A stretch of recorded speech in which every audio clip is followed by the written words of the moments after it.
Hello, everybody. Welcome into another episode of Across America Good News Edition. My name is Chip Brewster. I'm a national digital host with Nexstar Media, and in that role, I get to see what everybody's up to across the country, across America. Our 115 plus newsrooms, the different reporters, the stories that they're covering, and here on this show, we take some of the good news from the company, those local stories that unless you lived in that area, you would otherwise never hear. So what are some of the stories we'll be talking about on today's episode? First up, a teenager that pulls off an impressive bowling feat, a impressive sight of whales caught on camera, a dog who sets a world record, a meetup of a certain kind of people, I count myself among them, a World War II veteran gets an incredible honor, and then a barbecue joint that reopens its doors for the first time since Hurricane Helene. Yes, that recovery is still ongoing. And so excited to bring you that piece of good news and check in with that community. Before we get to those stories, though, we are going to begin with our station, WTNH in New Haven, Connecticut. They're covering, how do I put this? A school resource officer lost a bet, but it's a good thing. Let me show you. I'm Brittany Taylor in New Haven, Connecticut. Earlier, we were in Seymour for a site that might have you scratching your head. It's what happens when you lose a bet to a bunch of middle schoolers.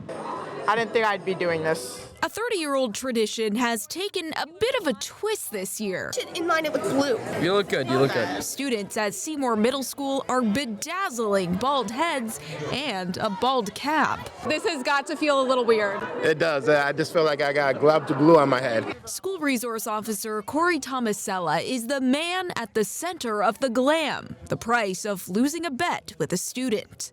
So I came up to him at lunch and I asked him if I could bedazzle his head. I said, if you get 350 turkeys, I said, I'll bedazzle my head. The students not only met that goal for their annual turkey drive, they exceeded it by 100. And somehow the school's basketball coach, as well as Seymour's fire chief, also got dragged into all of the fun. You're shining bright like a diamond. All right, I'm ready to do the traffic.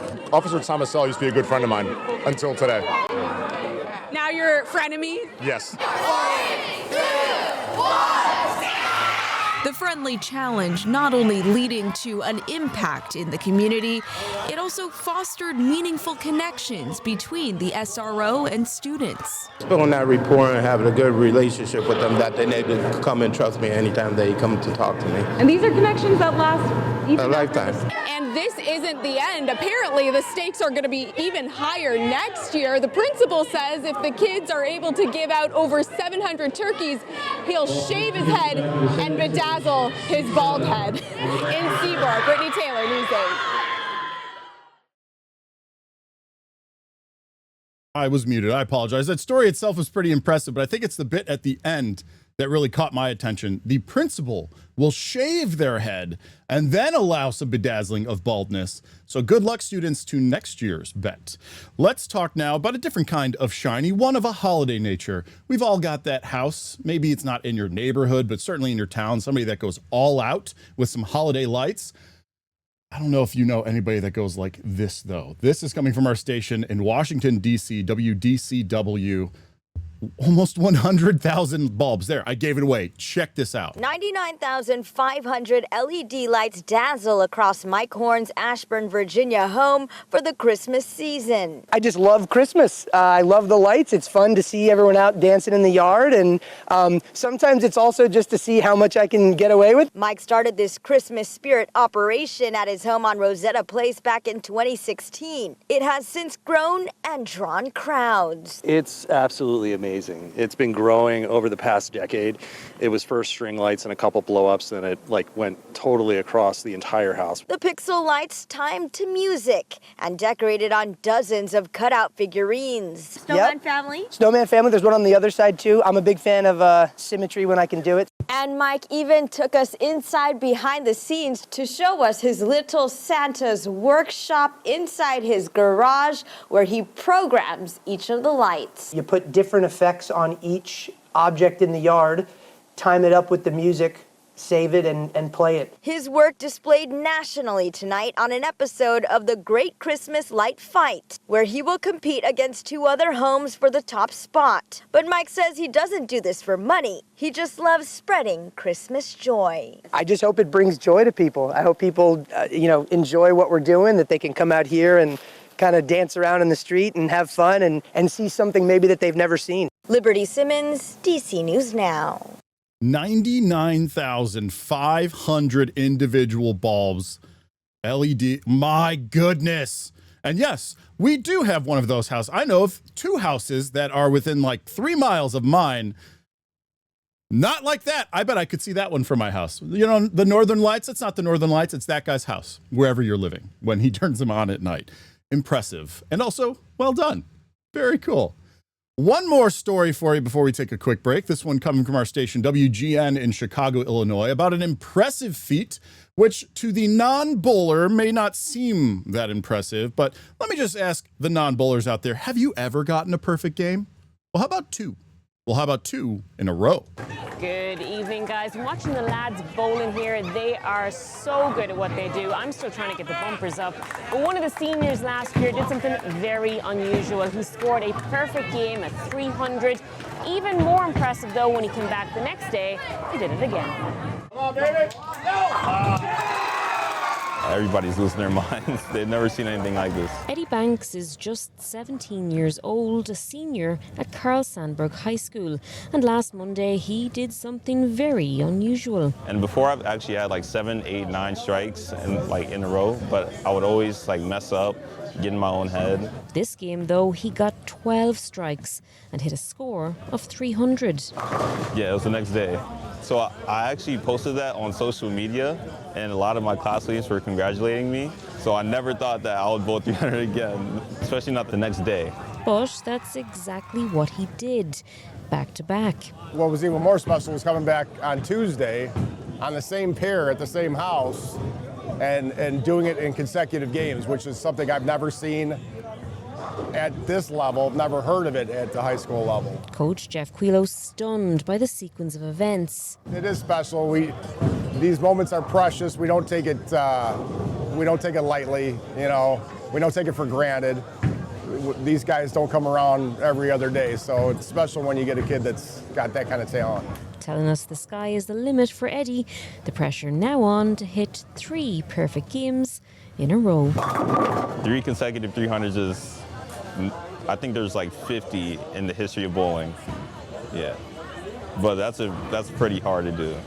You could be 51. I could. Now, Eddie tells us the goal could be to play at the college level, but obviously he has the potential to bowl well beyond that as well. We're in Palos Hills for a Tumulty, WGN News.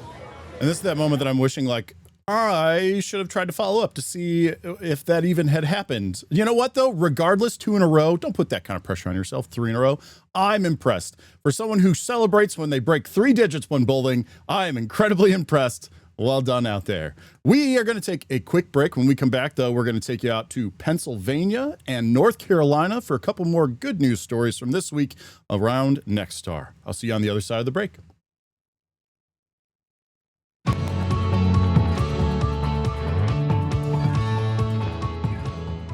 I mentioned Pennsylvania and North Carolina. First, we head to North Carolina. This one is coming from our station, WJZY, based in Charlotte. And I'm sure many of you remember it was national, if not international news, the devastation left by Hurricane Helene. That's more than a year ago at this point, but its impacts are still being felt and the recovery still being celebrated, which is what this story is all about.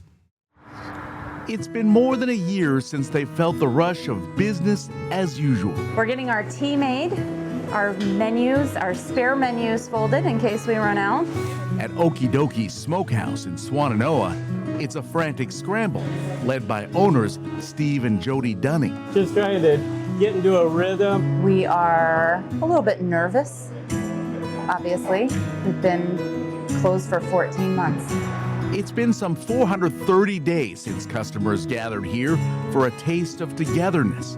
Finally, reopening feels like a reunion. Just waiting for people. I just saw it was you, so I opened the door. Across the Swannanoa Valley, signs of 2024 are everywhere. We have a line up there. 8 feet.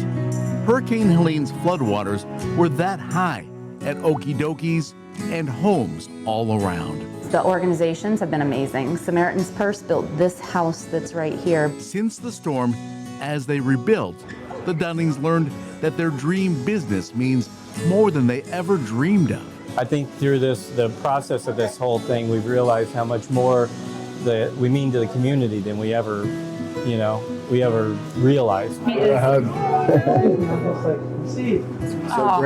So great to have you guys. Thank you. We're so excited too. Kendra Graham was customer number 1.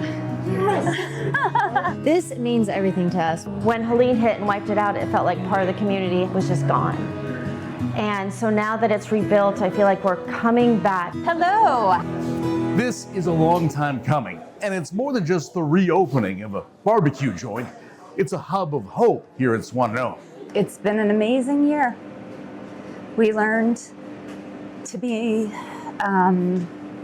acceptors. By accept, she means embracing help from neighbors and paying it forward. It's taken this business just to a different level as far as how I feel about it and what it means to me. Beyond barbecue, what many savor now is a sense of community. It's a sign of what can be accomplished when people work together and contribute to try to help a business get back on its feet. We're glad to be back. We need small businesses like this to help sustain our community as we recover from Helene.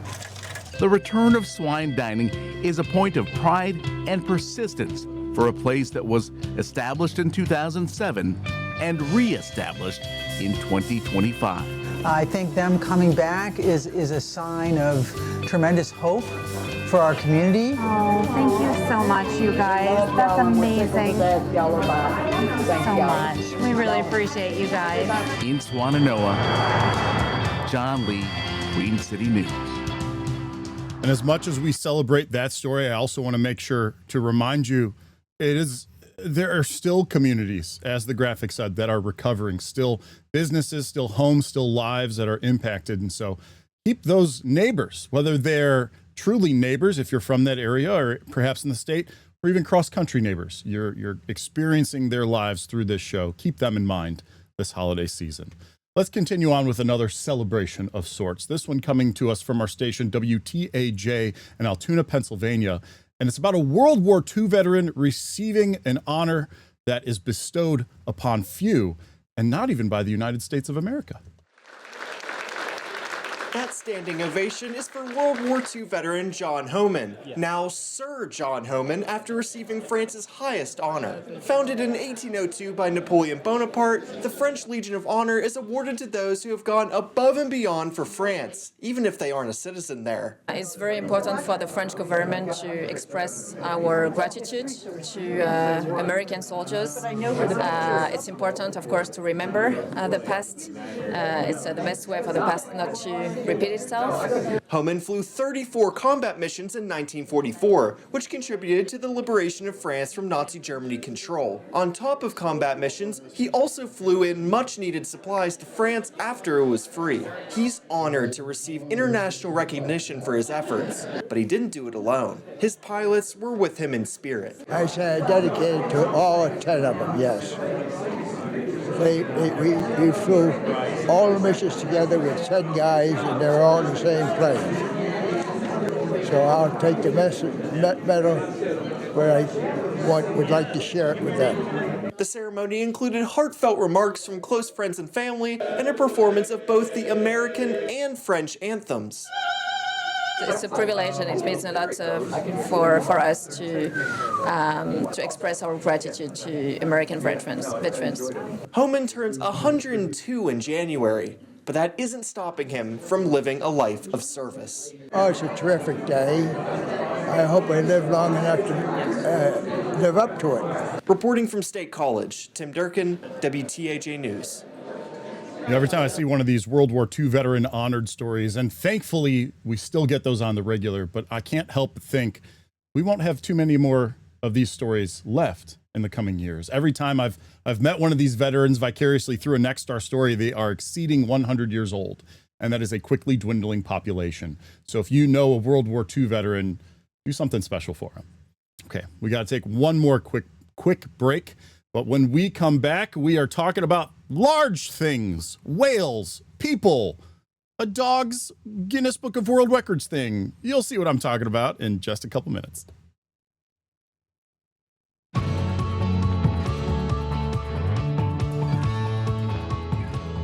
As I teased right before we dipped to black, I tried to, in general, when I put this show together, I try to group like stories together so we have blocks that are at least somewhat related. And this one came together so easily. One, I need an animal story. I got 2 this week in this block. But 2, the nature of these 3 stories to close out our show are all about large items, things, people. You'll see what I mean. Let's begin with perhaps the largest on this list. Humpback whales. Just off the coast of San Diego, humpback whales put on a dramatic show Sunday. Lunging up through the water all at the same time as they feed on a giant anchovy bait ball. This natural phenomenon captivated everyone on board this San Diego whale watch boat, including Captain Michael Merriam. A lot of the whale watchers here have only seen this stuff on screens, including myself. I had never seen this behavior in Southern California. Seeing humpback whale activity along the Southern California coast is not uncommon. They migrate from the Pacific Northwest and head south towards Baja California to breed.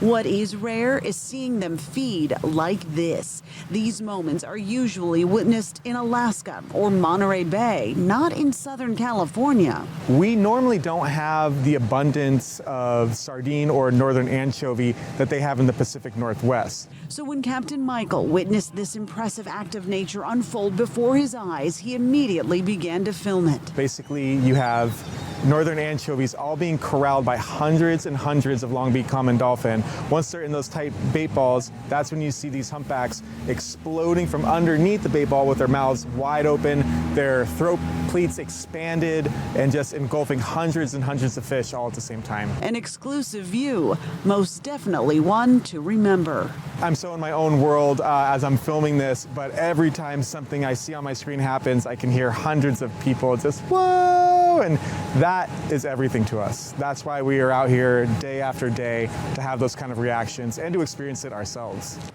Captain Michael says this week has been the most impressive week for whale watching in San Diego this year, and you could possibly still see some humpback whale activity. Of course, every day is different out there on the water, and it is unpredictable. Meanwhile, though, the gray whale season is starting to ramp up here in San Diego. A good time to spot gray whales is between December and April. In Mission Bay, I'm Juliette Vara, and I'll send it back to you. Well, thanks for sending it back to me. I love it when reporters do those because that's for wherever that story is playing. And they probably have no idea that I'm picking these stories up. But anyway, whale watching, super cool activity if you haven't had the chance to do it. He mentioned watching whales feed normally only happens up like in Alaska and the Pacific Northwest. Short story, I'm one of the lucky ones that did see that. They called it bubble net feeding when I went on a thing in Alaska. Thank you, father-in-law, for getting me up there to see that particular thing. So really cool video, really big whales. This next one, not about whales, but about other large things, in particular people. I don't want to set this one up too much, but I have some comments afterwards, and I think you'll understand why. We're hosting a tall person meetup in Charlotte, so it's going to be, apparently there's a lot of tall people out here. I've been getting a lot of comments about it, a lot of DMs about it, so Tall Tour comes to Charlotte. Here we are. I'm here because I'm 6'4" and a half. My half is important. I went to the Tall Tour New York, and it was amazing. I met so many people. I connected with hundreds of people. So my mom and sister live in Charlotte, so I figured why not just come in, pop out, and go home. It's good not that I ever shrink myself, because when I'm around short people, if anything, I'm elevating myself. So it's good to be, see folks of the same nature, the same struggles. It's like we're bonded. I wanted to be here because it's really cool that we have the opportunity to walk into a room where we don't feel ostracized because of who we are, because of who we naturally are, our height, tall people, or anybody ever has days where, they feel perceived, like they don't want to be perceived, they don't want to be around people, and we don't really have the option to hide and kind of like make ourselves small. So I'm in this room and I'm feeling kind of small, so it's nice to just be in a place where I feel normal or, you know, dainty at 6'2". So I'm really happy to be here. Shout out to Tyler. It's one of those God things, just kind of happened, it fell into place. I ended up just going out one night and trying to find some people to interview who were tall. 4 guys, I found 4 guys, we all went out together, and I was like, wow, you know, tall people have a specific energy, and it's really fun to be around that. It's also really nice to look people in the eyes. So we just were like, let's do more of these, and then sure enough, we're like, let's go on tour. Being tall, sometimes you're not allowed to do certain things growing up, or even now, you're not able to do certain things because you're so tall, so I don't want to block anybody else out, you know, no matter what size you are. And it's an experience because, you know, you're never going to feel this short in your entire life. There's never this many tall people all together at once, ever. So yeah, okay, my comments real quick, just because you can't tell through the camera, but every time I meet someone in person who has only seen me through this medium, they go, oh, you're taller than I expected. I'm not the tallest person out there. I'm 6'2" and a half. The half's important. But I was like, I saw this feature story, and this is from our WJZY in Charlotte, North Carolina, that station again. And I was like, okay, I know I'm not 6'6", but I can totally relate. And just hilarious. I don't know. Maybe it's because I can relate a little bit, but the tall tour, looking people in the eye, the no, I don't play basketball shirts. I hope all of the other taller people out there got a kick with that story as much as I did.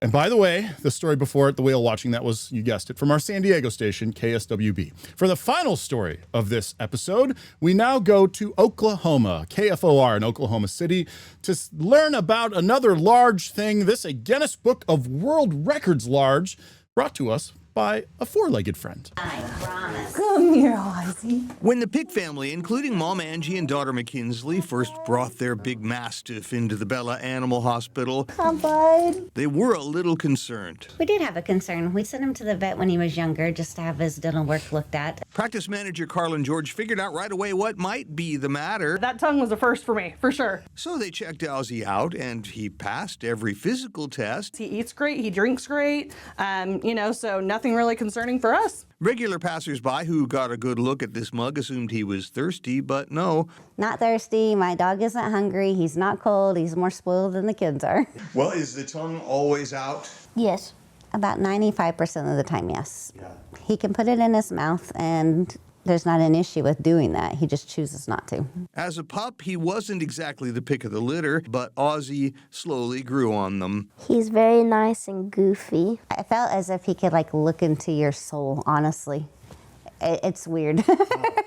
It was another family member who suggested he might taste glory with a tongue that long. They chewed on an official measurement. The tip of his tongue to his snout is 7.83 inches long. Then the Guinness Book of World Records staff worked the figures over like an old bone. Sure enough, Ozzy's tongue turned out to be a record holder by more than just a bud. And he broke the record, beating somebody that had 5.64 inches long. So it's a huge difference. Worries about his health answered, measurements in the books. The Pick family is extra proud of their very good boy. He is an attention hog, 100%. Because of the response he brings when people get a really good taste of Ozzy's true gift. Whether he's getting made fun of or it brightens their day, whatever the case may be, it's nice to see somebody actually put a smile on their face. In Newcastle, Galen, Culver, News 4. Is this a great state or what? Broke the record by more than 2 inches. Well done, Ozzy. That's the best I could say. I mean, that was a massive tongue, truly. Hey, thank you for helping me keep this show going. I really enjoy doing this every week, and I hope you enjoy watching it every week. Until next week, I'm Chip Brewster. I'll see you on the next Across America Good News Edition.